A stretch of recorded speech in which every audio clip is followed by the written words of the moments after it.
Hey, what's up guys? Now before we get into the video, I want to tell you about the launch of the Swish Factor podcast. That's right, I got my own NBA podcast now. It's me and one of my friends, we co-hosted together and we just talk about the NBA. By the time you're watching this video, there's already going to be 2 episodes out. We talk about Dwayne to the Cavs, Carmelo to OKC, the NBA's resting rule, and much more. If you like my videos and you like what I do here on this channel, then I'm sure you'll like the podcast as well. So if you have an iPhone, you can download the podcast on iTunes, just search the Swish Factor podcast.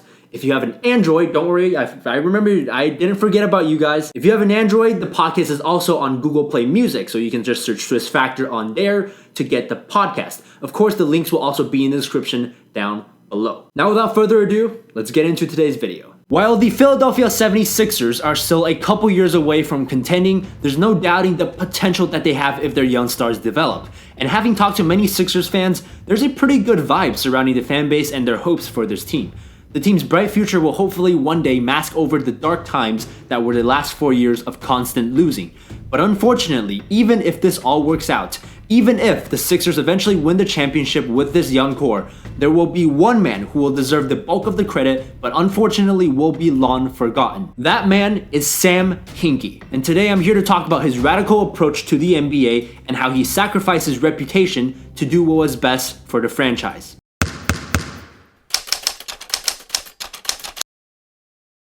What's up guys, my name is Mark and I'm going to take you back to the summer of 2013. The Sixers were coming off a year where they went 34-48. Their best player was Jrue Holiday, who put up 17-8 and was selected to his first and only All-Star appearance in a historically bad Eastern Conference. The team had some young pieces for sure. Jrue Holiday was only 22 years old and the second, third, and fourth leading scorers on the team, Thaddeus Young, Spencer Hawes, and Evan Turner, were only 24. But nobody would have argued that this young core had any chance of winning the championship in the future. Quite frankly, it wasn't talented enough. The Sixers weren't just interested in being a competitive team. They had years of that with Charles Barkley, with Allen Iverson, and even with Andre Iguodala. The Sixers wanted to win the championship, which they had not done in over 30 years. So as the Sixers were looking for a new general manager, they interviewed one Sam Hinkie, who previously was working for Daryl Morey in Houston. The story, as told by Hinkie himself and as reported by Pablo Torres of ESPN, was that Hinkie walked in with a detailed PowerPoint and presented to the Sixers ownership his plan for the team's future. A big portion of his presentation was centered around one theory,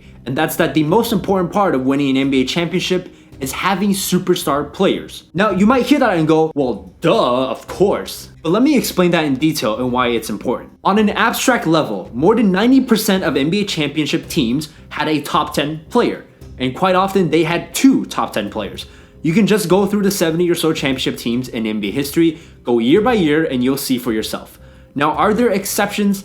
Yes. You could argue that the 2004 Pistons won with Chauncey Billups as their best player, who most did not consider to be a top 10 player that year. You could also argue 2014 Spurs won with 22-year-old Kawhi as their best player, who at that point in his career wasn't yet one of the 10 best players in the league. But these are exceptions. Like I said, 90% of NBA teams, championship teams, had a top 10, top 12, top 8, however you want to define it, superstar player. But there are 30 teams in the NBA, so more than half of the league doesn't have that quote-unquote superstar player. Thus, by definition, it is a scarce commodity. So what is the best way to get this scarce commodity that is the foundation for 90% of championship teams? Well, Sam Hinkie in his presentation talks about his former team, the Houston Rockets, and how in 2012 they acquired James Harden, who eventually turned into that superstar player. Like the Sixers, the Rockets in 2012 had a group of solid young players, including 25-year-old point guards Goran Dragic and Kyle Lowry, and some other young players like Patrick Patterson and Marcus Morris.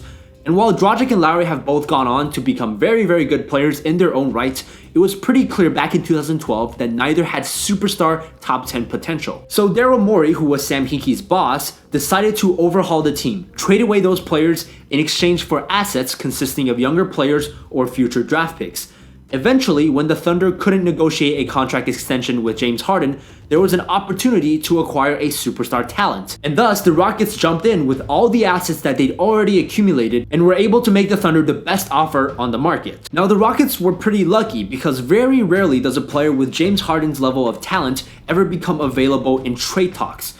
So what are the other 2 options? You can sign a superstar through free agency, although as Hinkie pointed out and as the Sixers ownership knows very well, the Sixers have historically had a very hard time attracting star free agents. They drafted Charles Barkley, couldn't pair him with a star through free agency. Drafted Allen Iverson, couldn't pair him with a star free agent. Just like trying to trade for a superstar, signing a superstar in free agency is more or less a crapshoot and highly opportunity based. So what is the third and final option to get that superstar? Through the draft. Now the NBA has had a reverse draft order of some sort for decades upon decades, and it's important to note that Hinkie was by no means the first person who attempted to tank for a high draft pick. Spurs 1997. Their best player David Robinson gets injured. The Spurs then decide to rest and trade away some of their veterans in hopes of tanking to get a high draft pick after they realize that the team no longer has contention or even playoff hopes. So the team goes 20-62, they tank for a high draft pick, they end up with the number 1 pick, and who do they draft with that number 1 pick? Oh, some guy by the name of Tim Duncan. I'd say that turned out pretty well for the Spurs. And that's just one example out of many. Sam Hinkie was just blatantly open and honest about his plan for the team's future.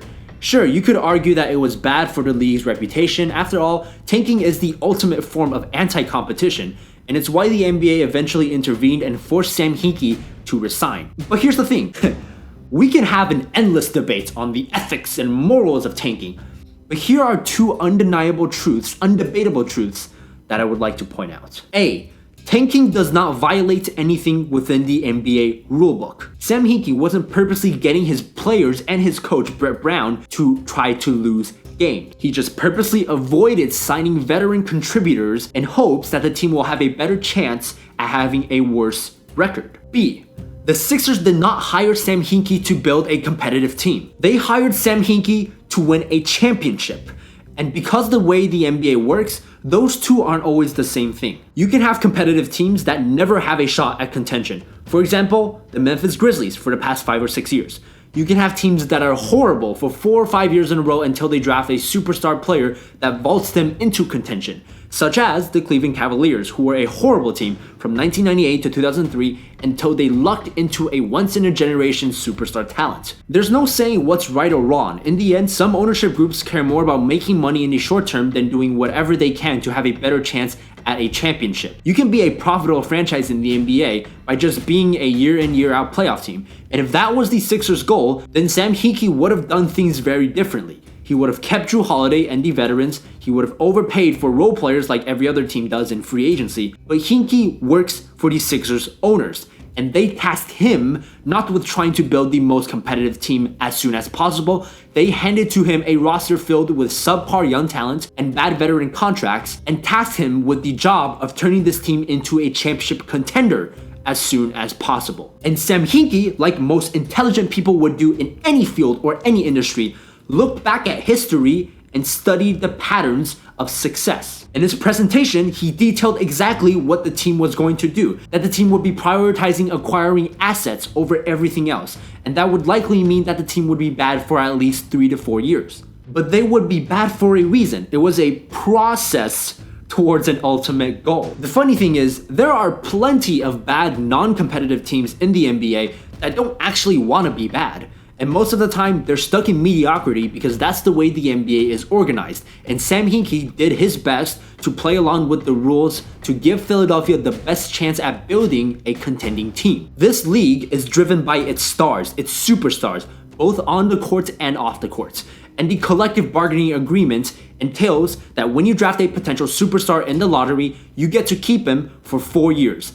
Then that player becomes a restricted free agent, so you're guaranteed to keep him for another 4 to 5 years if you want to. And if you can convince him just once to sign a max extension, you get to keep him for another 4 to 5 years. And then you basically have that superstar on your team for a total of 12 to 14 years, the entirety of their basketball primes. Sam Hinkie did not make up that reality, nor did he make up the reverse draft order rule. Those realities were imposed upon him, and he was doing the best he could after realizing the realities of what I just explained to you, combined with the awkward mess that was the Sixers roster at the time. And if you want to look back in hindsight, let's do that. Let's say Sam Hinkie went the traditional route, and he tried to build out this Sixers roster like it was currently constructed. Drew Holiday has not been an all-star since Hinkie traded him, and he's actually been injured more games than he's actually played since then. Thaddeus Young, solid player, good player, not close to being an all-star. Evan Turner, who spends more time tweeting his opinions than he does working on his three-point shot in the gym. Spencer Hawes, who's been on 5 teams in 3 years,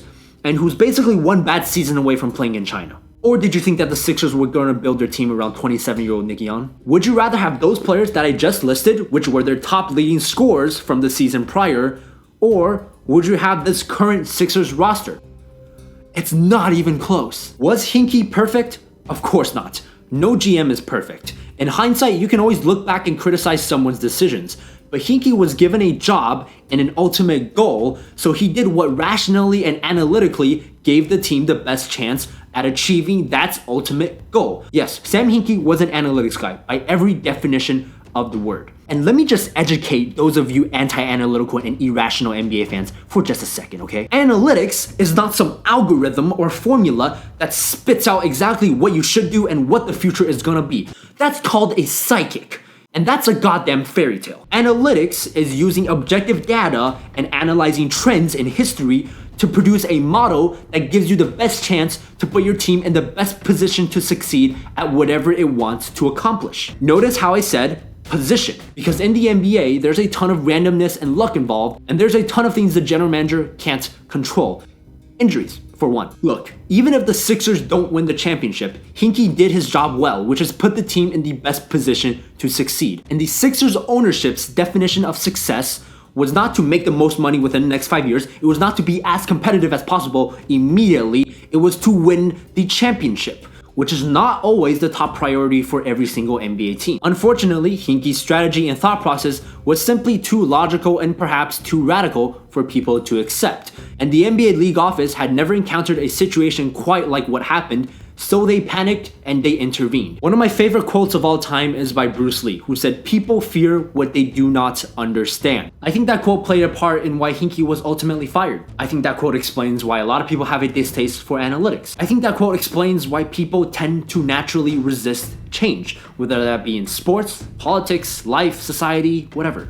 And the reality is, if the process never truly comes to fruition, Sam Hinkie will probably go down as one of the biggest embarrassments in sports history, as unfair as that is. I just hope that after watching this video, if he is proven right, and if he does accomplish the task he was set out to do, he will be given more credit for what he did. That is it for today's video. I'd love to know your thoughts in the comment section below. And if you're curious as to what I think about the draft lottery reform that was recently passed just a couple weeks ago, then you should definitely go check out episode 2 of the Swish Factor podcast, where I talk about the draft lottery reform and I talk about whether or not it solves the NBA's tanking problem. Anyways, thanks for watching the video. I'm MDJ, and I'll see you next time.